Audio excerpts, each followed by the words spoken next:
इसी वाक़े में अगर मुसलमान होते मुजरिम की हैसियत से तो हालात दूसरे होते।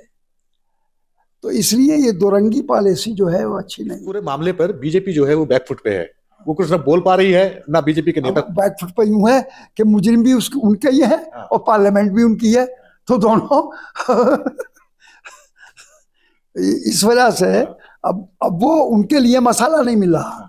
अब वो बुरा किसे कहें, अब वो भी अपने ही है उनके। और अब जब ये और नाइंसाफी जो करने का उन्हें मौका मिलता, यानी मतलब ये अपोजिशन के लोग होते, हम में से कोई होता इनपे खुदा न खास्ता, तो हालात दूसरे होते। तो लेकिन ये दोरंगी पॉलिसी मुल्क में नहीं चलेगी, ना चलनी चाहिए। तो उसके कार्रवाई तो सख्त होनी चाहिए। अगर कार्रवाई इसमें कोई ईमानदारी से नहीं किया गया फैसला तो इसके हालात बुरे होंगे। अच्छा बताइए सर, अगर ये पास प्रताप सिम्हा के बजाय आपने इशू किया होता तब क्या हो रहा होता? तो मुल्क का नक्शा ही दूसरा होता, हालात ही दूसरे होते। या कांग्रेस पार्टी का जो अपोजिशन का कोई आदमी होता तो इसमें हालात दूसरी नजर से इसको देखा जाता, उसकी जांच भी दूसरे एतबार से होती। लेकिन आज इससे, इनकी जांच से और उनके इस काम से पता चल रहा है कि हमारी गवर्नमेंट का, समाजवादी उसकी बीजेपी जो गवर्नमेंट है वो ठीक काम नहीं। 22 साल पहले आज ही के दिन देश की संसद पर आतंकवादियों ने हमला किया था। उस हमले को शर्मनाक माना जाता है और आज जब देश का विपक्ष उस हमले में शहीद हुए जवानों को श्रद्धांजलि देकर संसद में पहुंचा, तो उस दौरान वहां पर जो घटा वो आप सबके सामने है कि किस तरह से दो युवक पार्लियामेंट में घुस गए और वहां पर उन्होंने गैस जो थी वो फैला दी। मेरे साथ में बात करने के लिए लोकसभा सांसद डॉक्टर शफीकुर रहमान बर्क मौजूद हैं। संसद के वो सबसे वरिष्ठ सदस्य हैं। इन्हीं से जान लेते हैं कि इन्होंने एक लंबा दौर देखा है, क्या इस तरह का दौर पहले कभी आया है भारत में? सर देखिए, जहां तक हालात का ताल्लुक है,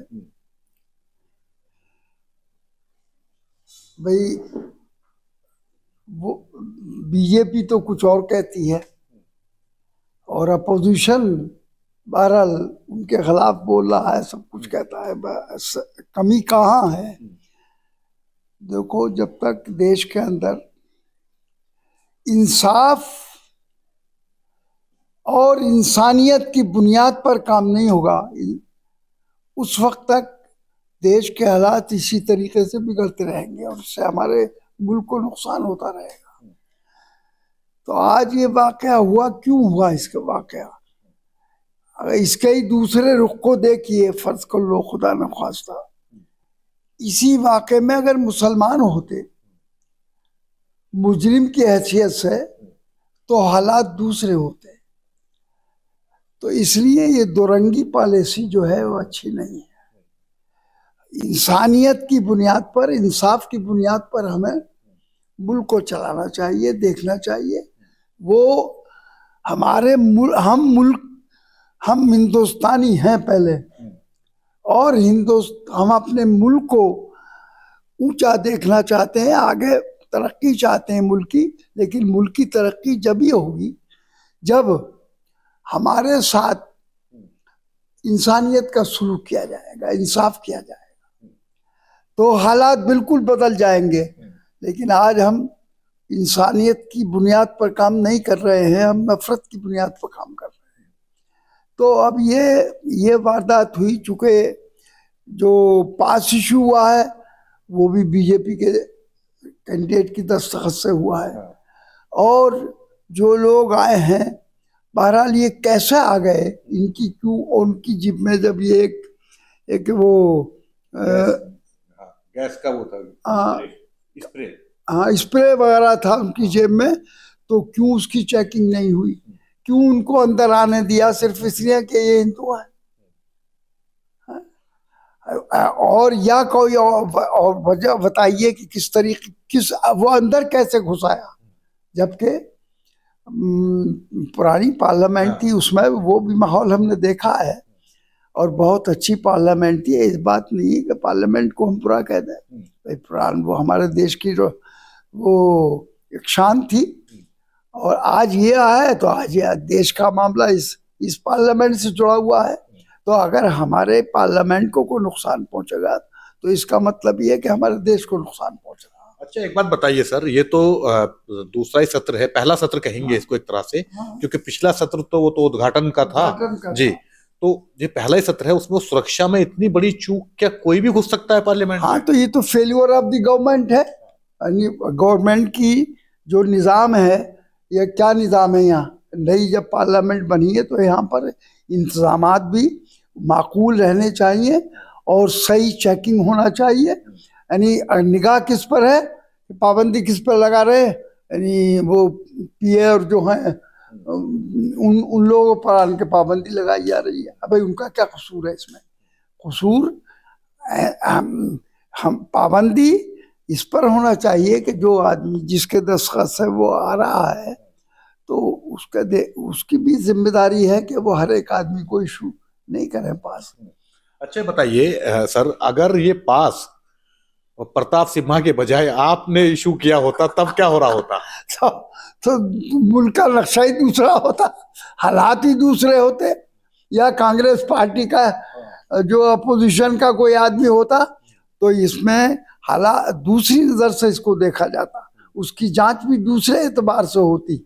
लेकिन आज इससे, इनकी जांच से और उनके इस काम से पता चल रहा है कि हमारी गवर्नमेंट का समाजवाद, उसकी बीजेपी जो गवर्नमेंट है वो ठीक काम नहीं कर रही है और उसकी तरफ इस तरफ निगाह नहीं है कि हमारा, देखिए हम अपने मुल्क के लिए आज भी हर कुर्बानी देने के लिए तैयार हैं और देंगे अगर कोई खुदा न खास्ता बुरा वक्त आता है तो। लेकिन सबके साथ इंसाफ होना चाहिए, सबके साथ इंसानियत का सलूक होना चाहिए, इसका तो ख्याल नहीं, बल्कि यहाँ मतलब फिर नफरत की निगाह से हर चीज़ को देखा जा रहा है।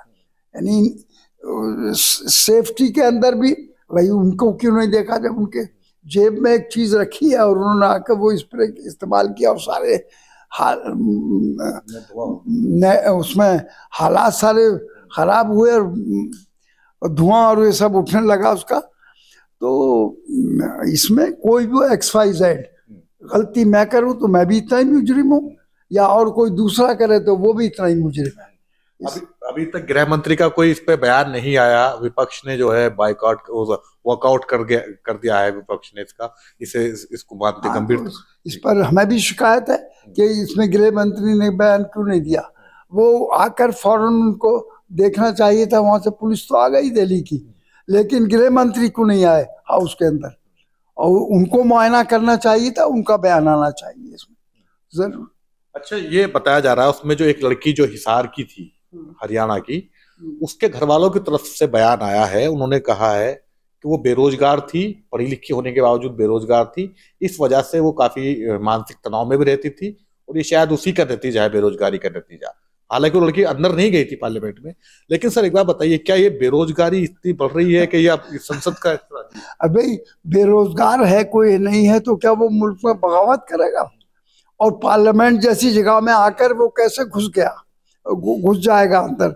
जो लोग आए, बहरहाल उनकी क्यों सही जांच नहीं हुई, क्यों चेकिंग नहीं हुई उनकी, और वो कैसे उस बोतल को ले गया जो जिसमें वो था। तो बहरहाल इन हालात में इससे पता चलता है कि हमें अपने देश की सुरक्षा का ख्याल नहीं है। हम देश की जब सुरक्षा, पार्लियामेंट जो है उसका तो जड़ है, यानी देश की बिल्कुल हब है बिल्कुल पार्लियामेंट। तो जब पार्लियामेंट के अंदर इतनी लापरवाही है देखभाल में और जांच में, तो फिर मुल्क का आलम क्या होगा? मुल्क का आलम क्या होगा सर, ये आपने सवाल किया है। लेकिन एक सवाल और उठ रहा है, पास और पासवर्ड। महुआ मोइत्रा पर आरोप था कि उन्होंने अपना पासवर्ड किसी को दिया और इस वजह से उनकी सदस्यता चली गई। ये तो बीजेपी सांसद ने पास जारी किया है, अब इसमें क्या होगा? सदस्यता जाएगी यहाँ भी क्या? तो नहीं भाई, तो उसकी कार्रवाई तो सख्त होनी चाहिए। अगर कार्रवाई इसमें कोई ईमानदारी से नहीं किया गया फैसला तो इसके हालात बुरे होंगे और मुल्क पर बुरे पड़ेंगे और फिर अपोजिशन जो है इस पर जो कुछ भी रिमार्क करेगा तो वो सुनना पड़ेगा मुझे। लेकिन इस पूरे मामले पर बीजेपी जो है वो बैकफुट पे है, वो कुछ ना बोल पा रही है ना बीजेपी के नेता। बैकफुट पे यूं है कि मुजरिम भी उनके ही है और पार्लियामेंट भी उनकी है, तो दोनों इस वजह से अब वो उनके लिए मसाला नहीं मिल रहा। अब वो बुरा किसे कहें, अब वो भी अपने ही है उनके। और अब जब ये और नाइंसाफी जो करने का उन्हें मौका मिलता, यानी मतलब ये अपोजिशन के लोग होते, हम में से कोई होता इनपे खुदा न खास्ता, तो हालात दूसरे होते। तो लेकिन ये दुरंगी पॉलिसी मुल्क में नहीं चलेगी, ना चलनी चाहिए। मीडिया भी उतनी तेजी उससे उतना ज्यादा उत्तेजित नहीं है इस पे। क्यों, क्या मानते हैं? मीडिया उन पर ऊपर से असर पड़ रहा होगा मीडिया पर।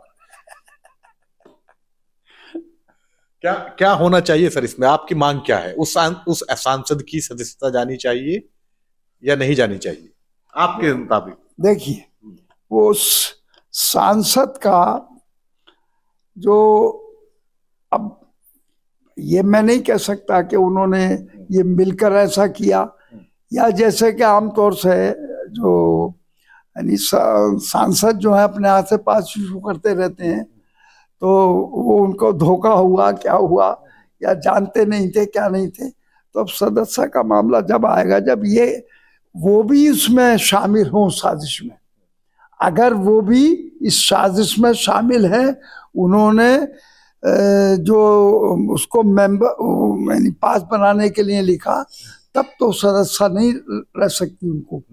लेकिन अगर धोखे से उनसे गलती हो गई है तो हालात दूसरे होंगे।